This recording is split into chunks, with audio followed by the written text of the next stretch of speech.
ऊन लोहाचे ते लोहपण, जरी न होय गुरुवरा हरण, तरी हीनत्व परिसासी. मला पापी ठेवू नका, आपण हीनत्व घेऊ नका.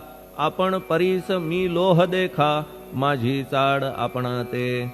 बालक अपराध सदैव करीते, परी न माता रागावते. हे आणून ध्यानाते, कृपा प्रसाद करावा. हे साईनाथ सद्गुरु, तूच माझा कल्पतरू. भवाब्धीचे भव्यतारू, तूच अससी निश्चये. तू कामधेनू चिंतामणी, तू ज्ञाननभीचा वासरमणी. तू सद्गुणांची भव्य खाणी, अथवा सोपान स्वर्गीचा. हे पुण्यवंता परमपावना, हे शांतिमूर्ती आनंद घना. हे चित्स्वरूपा परिपूर्ण, हे भेदरहिता ज्ञानसिंधो. हे विज्ञानमूर्ती नरोत्तमा, हे क्षमा शांती